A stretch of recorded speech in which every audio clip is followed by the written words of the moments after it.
how did you even start your podcast, and how long ago was that? I think we've been going for two years now. It's Yeah. so we're both in Vision Source, and during Yeah. COVID, I started doing the webinars Yeah. all the time. And when webinar engagement dropped off, Chris Wolf had been playing with podcasts, and he's like, "Well, why don't you just keep doing what you're doing, Yeah. and do it under my channel?" And Yeah. so he was gracious enough to allow me to put the Aaron Werner podcast on the iCode Media channel, Awesome. and it a lot of learnings, a lot of Yeah. really awkward moments in the car listening to yourself speak. I think that's the Uh, hardest part, isn't it? Oh, it was painful. That and my kids finding it when their friends would Google me, Yeah. and Yeah. then they had That to too. deal with the fact that a 14-year-old tells her friend tells her that, "Hey, your dad's famous. He's got a podcast," and then my daughter's completely embarrassed and I ruin her life. Yeah. Yeah. It's quite an interesting journey. I'm glad I'm not the only one that's gone through it. It's So yeah. but you've done it a little bit different because I just do the podcast, and I've got Yeah.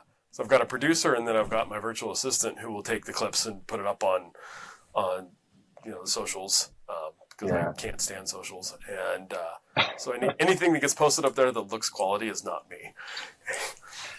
But that's automation, right? And that's really kind of the cool part about it. And yeah, I think a lot of what I've done is more or less because it's been the learning process and learning to figure out what the messaging is, and actually even knowing what to talk about is like the Yeah. hard part, So It's tough, and I've got to come up yeah. with it once a week. You've been on this journey having to do it once a day. Yeah, and I think we started really. I signed up for the Dan Martell like basically coaching course, Okay. and he's the guy who wrote the Buy Back Your Time book.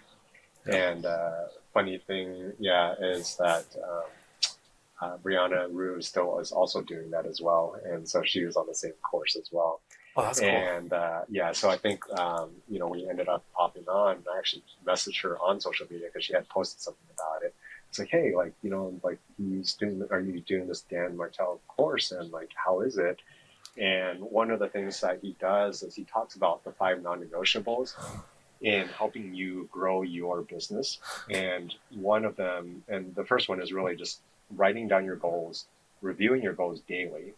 The second thing was exercising every day, which sounds kind of odd, but what he preaches is really physical fortitude is the same as mental fortitude. So if you don't have physical fortitude and it doesn't align with your mental goals, you're not going to reach those goals, right? Mm-hmm. And the third thing was to read every day. And so if you read every day, that's how you're going to develop yourself mentally to be able to grow. The fourth thing was really kind of the one that caught me off guard, which was really posting on a daily basis. And that one, the way he put it and positioned it was that you have to share with the world who you are and what you stand for, because if you don't, like, nobody's going to know anything about you. And in the whole process of you sharing, there's a lot of this uncomfortableness that gets you to push yourself outside of your zone of like stagnation, right? Mm-hmm. So you're really focused on, like, a lot of people are afraid of posting because they're worried about what other people are going to think about them. But in reality, in business and everything else that we do, like, we don't really achieve our goals by falling into conformity with what everybody else thinks about us. It's pushing those limits. Yeah. So one of the toughest things for me was getting over that feeling. And I asked him, like, how do we get past that element? And the way that you get past that is not and realizing that it's selfish to think that it's all about you, right? Because everything that you post and this whole journey that I've been posting, like, maybe I don't reach 1,000 people or even like whatever, 100 people. But if there's that one person that says, this made a difference, it was like sitting in that room with another person that made a difference. Yep. And the fifth thing is really just reaching out to those connections that you've developed. And so during this whole journey, it's actually been pretty fun because I've met people along the way that I probably would have never met, right? And people have reached out And even like people that I know close to me that have reached out and said, "Oh my gosh, this is like amazing. Like I never knew this side of you." And my son being one of them, I posted a story about that. But even my nanny, my brother, like there's so many different ways that like you impact life that like you don't even think about it. And there's just nothing more than just posting your thoughts Yep. on a random basis. So it's a Yep. pretty amazing process. So That's really cool. So I have all sorts of notes I want to dive into. yeah, But for those who don't know you, let's yeah. get the intro. Who is Tim Trinh? Oh man, I don't know. It's like for a long time, and I think that's part of this whole journey is figuring out who am I, right? The existential question. But what I've been and what I do is like, obviously an optometrist, dad. I've been a serial entrepreneur, tried starting a couple of different businesses, coach, mentor. But I think a lot of it is like I am just somebody who wants to make a difference. And I think that's where like I've been kind of finding my voice and my calling. And so everything I do comes down to that core principle is like, can I leave a legacy and can I leave an impact on this world? So that's who I would say that's what it. I love it. Well, so I was just asking, like, hey, I'm Tim, and I'm an optometrist, and I own a practice, right? It's Yeah. but it's kind of neat when you dive into and we'll go there because that's how you answered it. Finding your purpose, and Brian has talked a lot about the Dan Martell. It sounds like I'm on path to at some point do it because Dan Martell's book was what brought Brianna into my world, and have done a lot of kind of changed the course of my life in the last couple of years. But finding out who you are and your identity is huge, and when you don't know that, life's tough. Yeah, and it's like it's pretty amazing because I think like honestly I'm in this midlife crisis stage right now, and I think I posted about that where I'm pursuing this marathon, and as you do marathon running, you have a lot of time to think, right? And one of the things I'm like really pursuing is like, what is it that's like going to make you happy, right? Like, and it's not really, and early on in my 20s, it was all about like, hey, I need accolades. I need to prove myself in this world professionally. I need to be like this renowned business person. And somewhere along the lines where like, enough life has happened where we've had people pass. And this past year, we had my mother-in-law pass, and we've seen famous people that have been in our industry pass, great doctors, and like life moves on, and it just happens like that, right? And without even a second thought, it's like never skipped a beat.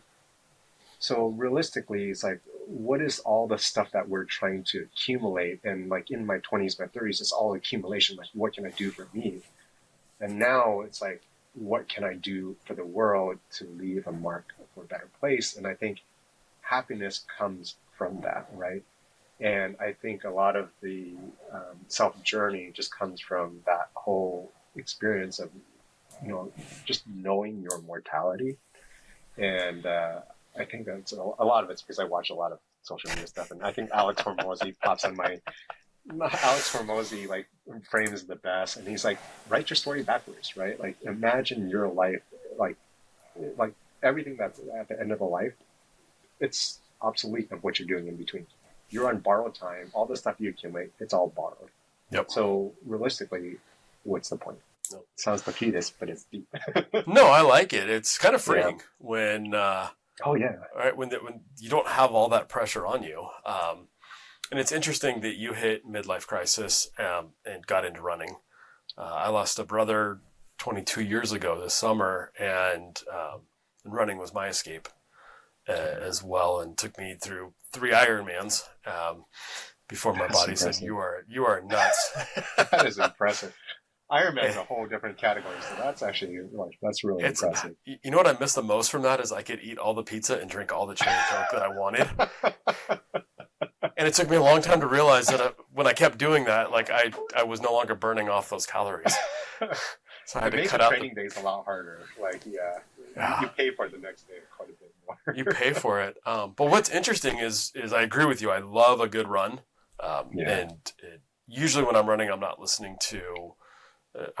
either I'm not listening to anything or I'm listening to something that puts me into my mental space, Yeah, yeah, which can sometimes be a scary place to be, and you want to hit those scary places on an uphill. That way you burn the energy. But you've taken that to a sharing that with the world, yeah, which is kind of a scary thing to do, because I know the thoughts that go through my head when I'm running.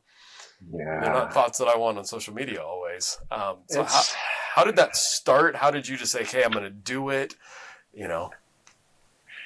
I don't know. I mean, like I'm still struggling with it right now. Like I feel like I'm not fully authentic, right?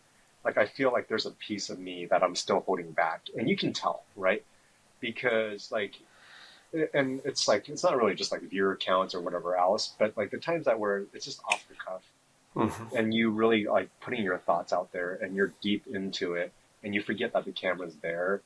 Like that's the times that it's actually like resonates with people. And I don't know if it was any moment that along the way where I was like, hey, like I want to share my vulnerabilities with the world, but it was more or less along the path where like I just started documenting and then sometimes forgetting that it was there and stopped caring about like trying to appear perfect. Mm-hmm. Because I realized too, like some of the messaging really wasn't just for like the audience. It was more like what I want to leave behind as a message to my kids, right? Yep. If I want to put on this facade for my kids and they see this and they're like, no, dad wasn't that. It's like, that's all baloney. Like, that's Yeah. bullshit, right? It's like, no, like, I don't want that. I want my life to be in alignment. And so, like, when my son started watching some of the clips and he got excited about it, and he's like, listening to the messaging, like, it's instead of you preaching to him and lecturing him, like, the lesson is being communicated in a manner that's like indirect Mm-hmm. and it will be forever captured. And so every time I talk to the camera now, it's not really just like that messaging, it's like a dual purpose. I'm thinking if I was to be gone tomorrow, and knock on wood, and that never happens, but it's always a perspective, right? What do I want to leave said that I can't say? And I think that comes a lot because I lost my dad in optometry school. And to this day, it impacts me like greatly. And so every time I think back, it's almost been like 20 years. And like, I swear, like every time I think about it, like there's this huge impact on everything that I do. And so I think for him, it's like, and for the kids, that's a lot of where like I have this like mortality mindset in my head. It's like, oh yeah, like I don't know if tomorrow's guaranteed or not. And it's like, I just want to make sure that if it's not, like there's something that's there of value for them in the future. So I love yeah, that. yeah, I love it's a that. time capsule. It's a time capsule. That's a really cool way of thinking about it, and it's pretty cool that we have the technology that's not just Yeah, writing a journal to read through, but yeah, you are talking to your kids. And I found, at least with people I work with and myself, I get to know you better watching you struggle through oh problem yeah, solving. How are oh you yeah, challenging things? How are you dealing with a tough situation? It's really easy to say, "Hey, life's great," and I'm drinking a mai tai at the beach, which I've never have done. I should, just so that yeah, sounds accurate when I say it. Um, and it'll probably be an old fashioned. But like, just how are you seeing the world? How are you processing the world on a daily basis? In addition to the fact that I'm doing this while, by the way, I'm training for a marathon, so I know my dad does hard things. I know my dad's challenging himself at, he's not just going and blowing money on a new Porsche at midlife crisis, right? He decided to go the yeah. other route and run instead. It's like I don't know. I think I've always been like this whole underdog. Like I've always felt life was like, just a challenge, right? And and as your point, right? Like we don't necessarily just like to see that whole winning element of things, right? And there's this joy that comes with overcoming struggle. Mm-hmm. And what I want to teach the kids and is really, it's not a matter of getting to the goal. It's really every single step and journey along the way. And so everything that the messaging, even when I talk with them with their day-to-day track aspects and the lessons we try to impart with them, like I don't want to leave them a fortune. like, because a fortune can be blown, Mm-hmm. but then they'll be extremely unhappy. And we as patients, I mean, we as docs talk to patients every day, right? We've had 10,000 plus encounters, and you get a glimpse of these lives of how everything goes. Yep. And over 15 years, you see these patterns start to emerge of those who are happy, those who are not. And like you get these micro life lessons that like you'd have to live a whole lifetime to be able to explore, right? Mm-hmm. And so with that, like, you know, the whole point is more like, let's demonstrate that it's okay to be vulnerable. It's okay to grow from that vulnerability. Um, because at the end of the day, it's never been about like being the best because there's always going to be somebody better than you at one thing or another thing. It's a matter of like, can you be a better version of yourself tomorrow than you are today? And I stole that from Lou Holtz actually at that, Yep. you know, Vision Source exchange. And I swear his whole talk of trust, commitment, and passion, that was really what gave clarity to everything. And that's what, like, you know, we try to teach the kids and impart the wisdom. So I love that. It's you're passing on what can't be sold, and can't be bought, quite frankly, either. yeah, and it's like at the end of the day, like, you know, it's just really like you're just looking for happiness. Mm-hmm. And for some people, there's this interpretation that happiness comes from physical things. And for others, it's like family, and others, it's just having a broad life. Yep. And so I think for me, like I love the experiences, and I have this giant FOMO. Like I just have this thing where it's like, oh shit, something new is happening. It's like, I got to be a part of that, right? And like, I don't want to go live my life at the end of the day and be like, oh, I missed out on that opportunity because I was not willing to take a risk.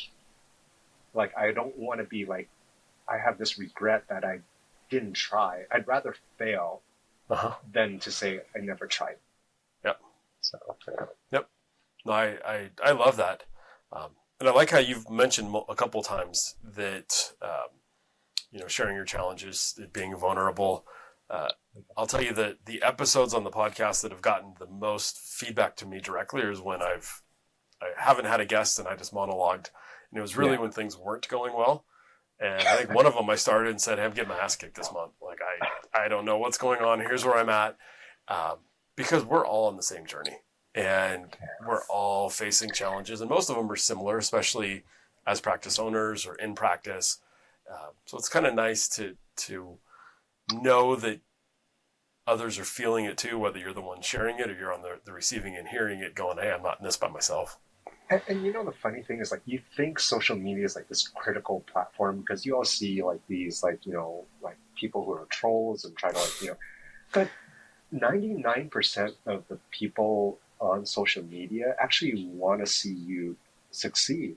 Mm-hmm. And so, like, when you start posting all your struggles and everything else, they're like, oh no, try this, do that, right? Yeah. And I was like, oh my God, this is like such an amazing community. And you know, like I follow a couple of like other small creators, right? So when you start this whole community, you start following other creators, and these guys are like small creators too, like me.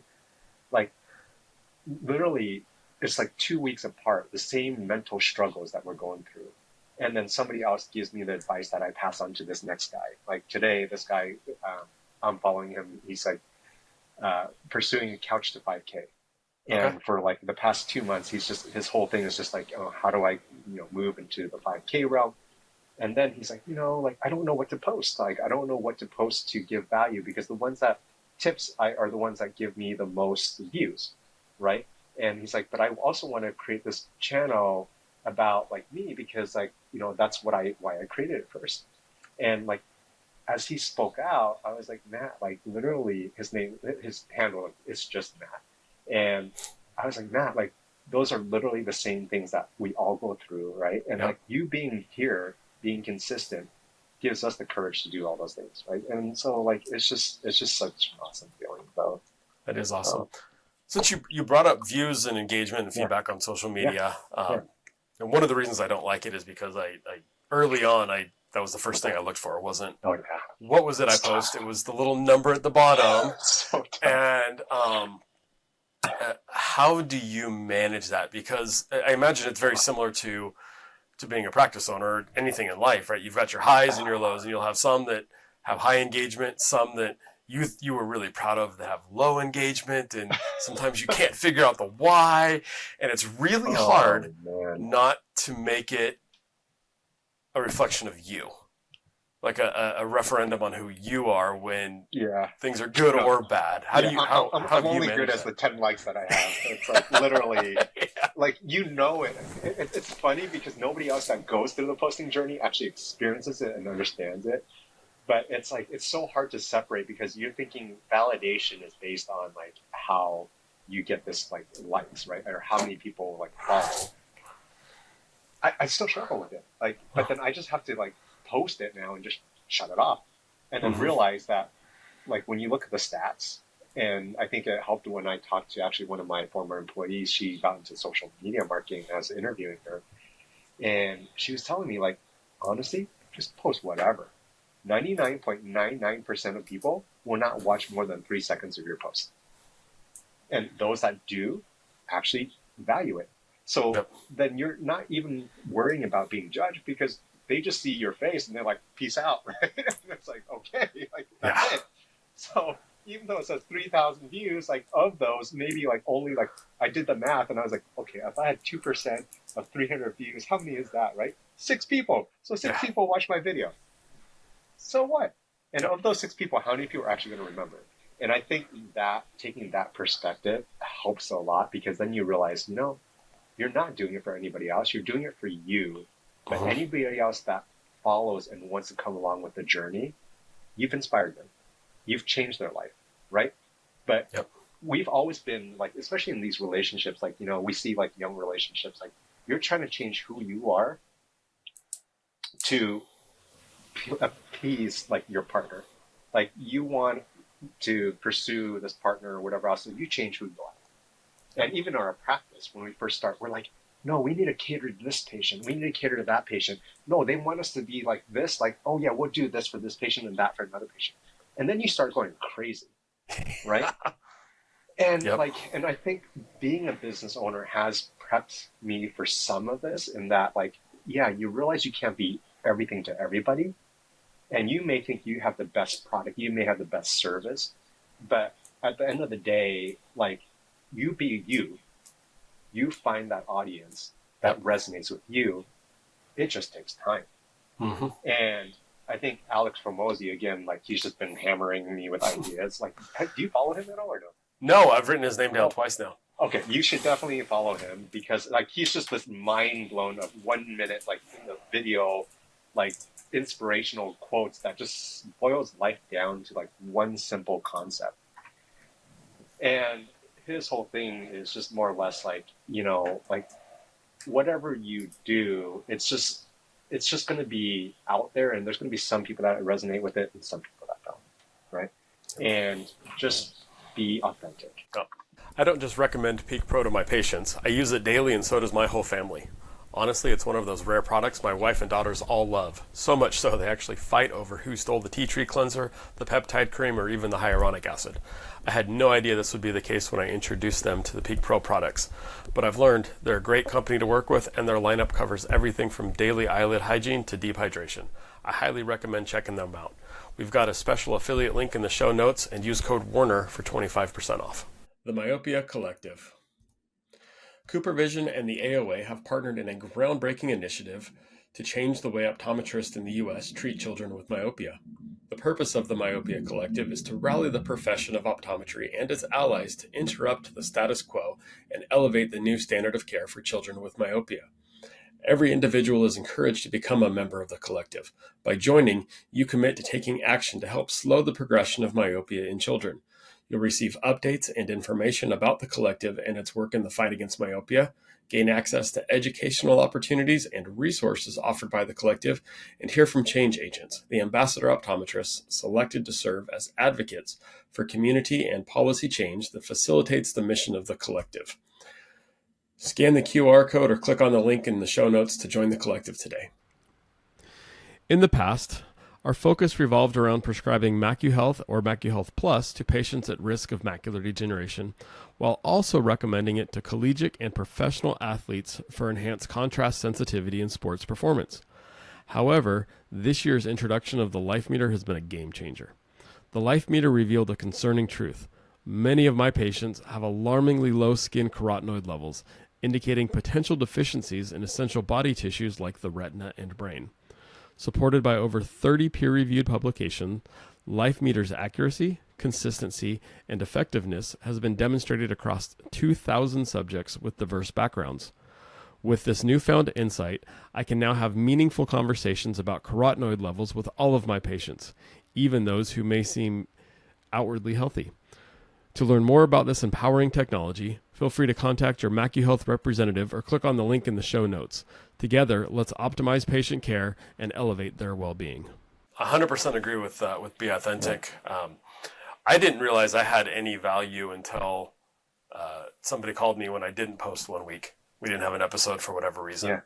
Yeah. And I got a message at the end of the day on Wednesday from a colleague saying, "Hey, my workout sucked today. I didn't have anything to listen to. You didn't post." I said, "Wow." That's powerful, right? Yeah, and that was a lot. Then it was stressful because like, crap, now I got to make sure I get something out because I don't want to let this guy down.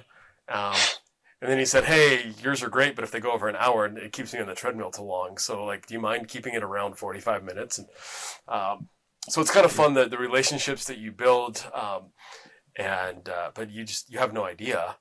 And I remember when we first started, I'd go and look at the metrics all the time, and now I don't anymore because I don't. The numbers matter, but they don't. Like it's the connections, it's the story. It's not healthy, right? And then at the end of the day, too, it's like, yeah, you be you. Like people will find you for if they resonate with you, and if not, there's somebody else. And like we can't take it personal. And in business, same thing. Like that was the toughest struggle for me. Like, and I think COVID was actually one of those turning points. Whereas like, look, we got these standards now, and once you create these standards, like this is who I am. Like there's no more conflict. No. Like there's no more internal angst. The conflict happens when you try to be something that you're not, and it contradicts to your natural like instincts. And so I'd rather turn down $1, turn down like a viewer, turn down anything else, as long as it doesn't go against like my own personal thing, because I want to be able to see myself in the mirror and not like hate myself. So 100%. I couldn't agree more with that. Now I have found that it's helped me be a better me. I sometimes I'll go back and listen to my own episodes to hear how it is. It's still awkward hearing yourself, less so now. But at the beginning, I listened to the different speech patterns that I had, or maybe mispronunciations and or whatnot, and I would get embarrassed that I said like too much, or I would use the same phraseology over and over. So even every once in a while now, I'll still take the transcript and throw it into ChatGPT and ask it to be a speech coach and what can I do to adjust so it's still so me, but a better me. That's a whole nother level of you got to be comfortable because chat's not nice. Because like you seem like a natural, Aaron. Like from all the times that we've seen you on webinars and everything else and speaking of, like to us, like to me, I was like, damn, like I wish I could aspire to Aaron Warner's stage at one point, because and I guess it points to the point where we're more self-critical of who we are versus like anybody else. But I don't even recognize any of the things that you say, and when you speak, like I don't hear the like, I don't hear anything like that. And I'm sure and then the funny thing though is like I did a lot of my own video. I was like, always was always something that I kept on saying, and I was like, why do I keep doing this? Or actually was the word. Actually, I kept on saying actually, and I was like, why does that always keep on popping up? And it's really cool that you brought that up. I don't feel so self-conscious. No, it's we are 100% our own worst critic. But it's fun to look at, and so my journey on this and my focus for the podcast is really just pulling out stories that people have, and in some ways I'm cheating because I'm leveraging everybody else's stories to pull it through. What's your regimen to make sure that you record something and post something every day? Do you pre-script it? Do you plan it? Do you have a calendar? Do you just are you inspired in the moment? I tried it all. I tried it all. And then I realized, like, if I'm going to make this sustainable, it has to be like a marathon. It can't be like this all out situation. So early on, I was like doing research. I watched this whole, I followed this influencer who her whole thing was how do you create a viral TikTok or a viral thing. I wrote down all these strategies. I had like 5 different pages of strategies, right? Then I was like, okay, then I was filming and then I was editing and clipping in between like patients. And I was like, in between downtime. And I was like, and then my presbyopia is kicking in. My eye wants to pop out of my head. And then I look up, I can't see out in the distance. I'm like, what the hell? Like, this is like straining, right? And then all that work, I get 1 follower, maybe 5 views, right? And then like, I get in the car, I just start thinking, and I'm like, dropping the kids off or something. I'm just talking about something. And then all of a sudden, like 100 followers, right, or 100 like likes and like 5 followers or whatever. It's like, and the time ratio that you spend doesn't impact it. And what it comes down to is like, does it resonate? Is it authentic to your brand, right? And I think one of my most popular posts was really just telling the immigrant story of how I was an immigrant. And in one sense, I was really nervous about posting it because obviously our country's in a lot of political strife, and right now there's different viewpoints. But it was a really like tough time for me because like I'm seeing everything that's going on, and it's like at this tough conversation of both sides, right? And without getting too political, like I have friends in both extremes on both sides, right? And like, do I post it because like, is it going to piss people off? And is it going to put safety? And that's one thing in the back of my mind is like the safety component. Like, is it going to be a safety regimen that's going to be like polarizing now?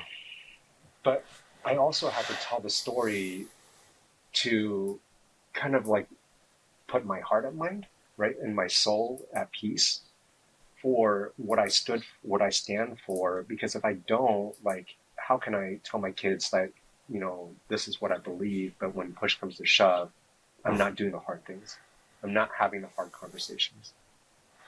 Because like at the end of the day, it's like, once again, if the mission statement for my life is to make an impact on others and to try to leave things better than I was when I started, like, how do we not talk on the most critical points? How do we not address these things? And does it mean that I shun friendships? No, absolutely not. Like, if anything, it spurred conversations. I'm part of a chat with a bunch of basketball guys, right? 20 guys, right? Guys from like young Gen Zers all the way up to like 70-year-old guys, right? All various viewpoints. But that conversation, like having the tough conversations, like at the end of these tough conversations, each of us was like, yeah, I respect your viewpoint. Like, I get it, right? I don't agree with it and XYZ, but at least for both of us to be able to have a conversation, like we both let that vent out without having to worry about things. Yeah. So, yeah. Well, stories break down barriers and stories break down walls. And I think stories humanize experiences because like any good food dish is not just one ingredient. There's lots of different ingredients and lots of different perspectives, and then people enjoy it differently.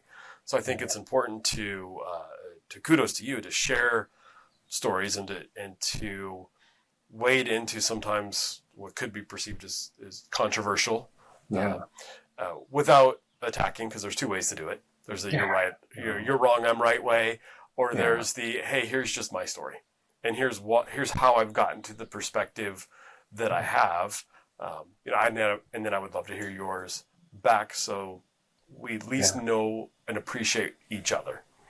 Yeah, and I think that's where we've kind of gone away, is like being able to talk without getting upset, right? And the storytelling aspect of it, like, it's always been a part of it where, like, I think that's how I make sense of the world, is to try to put the world in a framework of a story that I've read, or a framework of a story that I've followed, and that I can make sense of things, right? And resonating that, experience and sharing it with others with the goal that maybe the story resonates with you. And Yeah, I agree. It's just like it's pretty powerful. Oh, it's incredibly powerful, and a little scary, right? So it's kind of neat that you're. It's So scary. so let me ask you this: when you're recording, so you're not recording live, right? You're not live streaming. It's recording and then editing. Which way do you like better? Because there's pluses and minuses on both. So my main platform is like TikTok, right? So Okay. like I use CapCut, and I use CapCut to. This is like my daughter was telling me about CapCut, so like that's how I learned about it, and I learned from my 9, 10-year-old. So yeah, but yeah, so I download CapCut. That's where I do the editing and the audio and all the other stuff, right? But TikTok wants you to go live, and there's like these little like they gamify things, right? Really? Yeah, so there's like this whole aspect where like, my main platform posting is TikTok. Then I have like Instagram and LinkedIn, but I use the same thing for all three, and I post on all three. And TikTok wants you to go live like 3 times to hit these little game marks or whatever else. I swear, like going live is the worst. Going live is terrible because it's like you're talking to yourself, like recording a video, but then every now and then you'll see the 0 follower go to 1, then it goes to 0. Like immediately 0, 1, 0, 1, 0, 1, right? And then you're like, do I talk? Because nobody's listening. But like hey, John. Oh, no. Oh, hey, Cat. No. Yeah.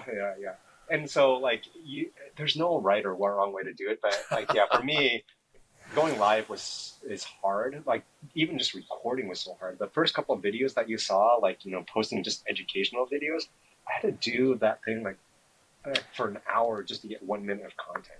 Mm-hmm. And I would be stumbling on my words. I'd worry about all the ums and ahs. Oh, like this doesn't make sense. Then I'll have to fact check to make sure I did all this and said this properly. And then at some point you're like, you know what? Let's just kind of just take it easy, take a deep breath, and just talk. And then I think that's when everything becomes a lot easier. Yep. Yeah. Yep. I found, so I'll get back to the live thing in a minute, but to your point, and I think it's an important point for anybody who's trying to record any sort of content. Yeah. And content's important, especially if you're doing educational videos for your practice or sending to patients. I've found here that I get the best conversations when we have about a 3 to 5 minute chat before I hit the record button. Oh, yeah. And depending on who we're talking with, sometimes I'll even hit record and not tell them we're recording. Yeah. Knowing that I'm going to edit the first part out, just because the conversation, once it goes, it flows. But when you're trying to force a conversation, it becomes significantly more difficult. Yeah, and the first couple times, like the moment that you know that a camera's in front of you, like forget it. Like it's like I've given lectures before, right? And like I can speak in front of like 300 people or whatever. But the problem is like, when you speak in front of a camera, you don't get facial cues. Nope. There's no feedback. And that's the toughest part for me because like for us, both of us, like we talk to patients every day, and a lot of our conversations geared based on facial cues. Yep. And so if we don't see facial cues or we see like, a negative facial cue, then we direct the conversation accordingly. And those micro expressions that you don't really think about, like those are so vital in making a fluid conversation. Now, when you record yourself and you're just looking at you and how weird you're looking, like, oh, my eyebrow's not going up. Like, this is like down. I was like, oh my God, like there's so much self-judgment. And then you lose your train of thought, and then you want to pause, and then you're like, oh my God. So anybody who's starting, like, don't ever hit the pause button. Just keep on recording, like you said. Just record through it and just CapCut. Just tap cut out. And the pauses are important.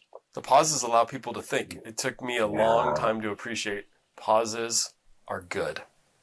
Yeah. You need to put slowing the pauses down in. is good too. Like It's good. That was my biggest problem too. I was just speaking so fast all the time. And I think it has provided more clarity because now you start to organize your thoughts. Yep. Whereas before you were like, whatever's on the top of your head. And for a guy who has ADHD, It makes it tough, yeah. Yeah. But going back to the live or recording, what I do like about live is there's no, like, the stress of editing is gone.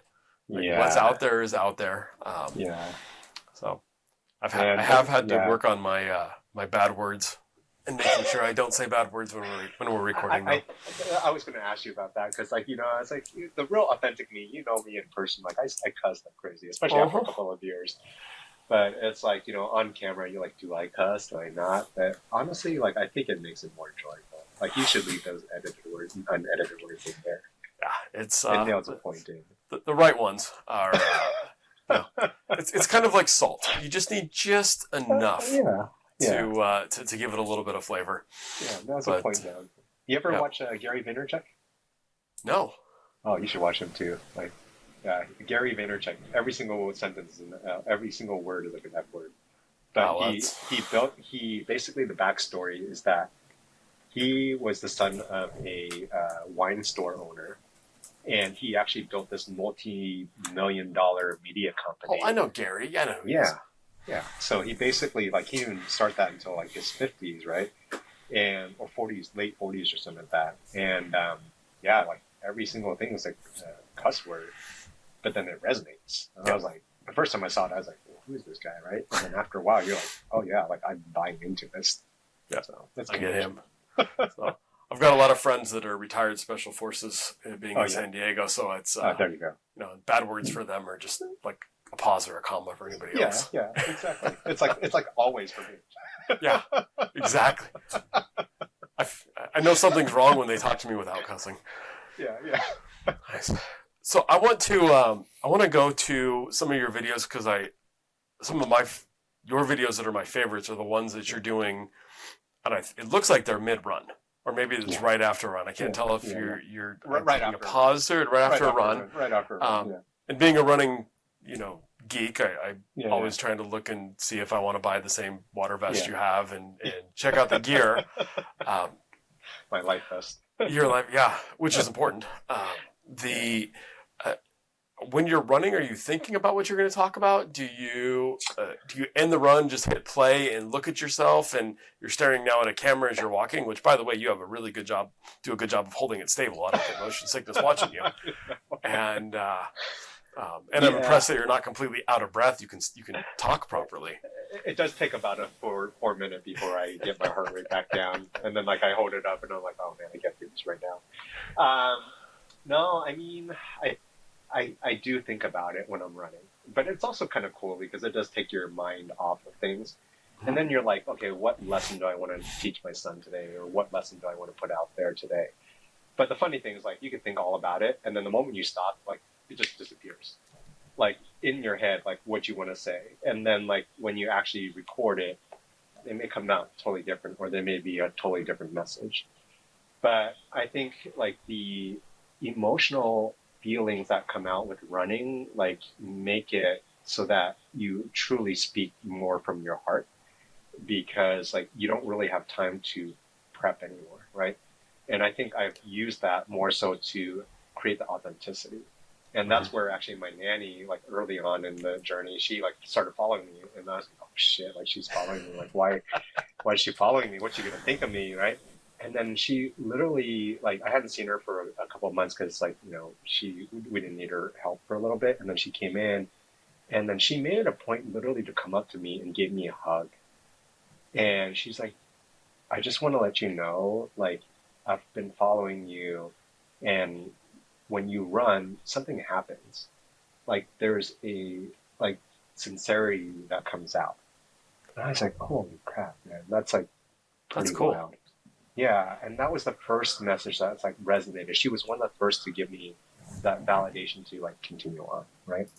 And that's like, really every cool. time you're about to quit, you're like, oh yeah, there's that one message that resonates. And so, yeah, because, like, usually it's like, oh, hey, how are you? Good to see you. Like, all superficial, right? You don't have deep conversations. Like, oh, hey, like, whatever, right? Yeah. Yeah, but it was that's kind of, the whole messy thing. That's neat. Yeah. So as we're getting close to this 45, and I don't want Alan to call me and yell me. I kept him on the treadmill too long. What would you, you're on this journey with Dan, and you've done this journey on the posting videos. What are you at? 45 days now? 30 days now? I want to say almost like 60 days. 60 days now? Wow. Yeah. So it's almost 2 months now. Yeah. If someone says, hey, I want to do the same thing, Right. Is it a need to post every day? Is it a getting in the habit of doing something? Like, what would you coach them on what they should do so they get similar benefits to what you've learned? You have to be consistent. And I would say the only way to be consistent is to do it every single day. And really, any of those speakers like Dan Martell, Alex Ramosi, like the secret to success for anything is knowing that success is on the other side of repetition. You know, if you are going to do this every single day, it's not a matter of if you're going to be successful. It's not going to be a matter of if you're going to be a better version of yourself tomorrow than you are today. It's not going to be a matter of if you're going to make an impact. It's just a matter of when and how much. So if your mission is to create more value for those around you, and I think that's the biggest lesson, is that if you're posting on social media, it can't be about you. It has to be with the intent that you want to help somebody else. And when you take that approach and you make that change in the world, man, everything else follows. So yeah, do it and don't even think about it. 99.9% of people aren't even going to watch it. The 1% watches it, not going to remember it. I don't even remember what I posted 2 months ago. So if you don't even remember that, then what's the likelihood that anybody's going to hold anything against you? And who cares about who judges you? It's your life. So if you want to do it, just do it. Wow. I love that. It's a perfect way to end. And I wrote down, success is on the other side of repetition. That's it. That's profound. Not my quote. It was paraphrased from Alex Ramosi. Yeah. Well, I'm going to steal that from you and Alex, because that is that is fantastic. Awesome. Well, thanks, Tim. I appreciate you making time to join us, and look forward to more daily snippets with Tim. I'll put your social handles in the show notes, so if anybody wants to follow along, and we should plan I don't know if I'm ready for a marathon again, but if you're done with this one and looking for another run, when is Long Beach? Long Beach is October, so 4 months out. Yeah, that's plenty of time. Plenty of time. I'd love to run with you. I'll look on the radar. Look at the calendar. We'll see what we can do. Midway. There you go. Success is at the other end of repetition. So just get the run in, you'll be good. Sounds good. Thanks, Aaron. Take care.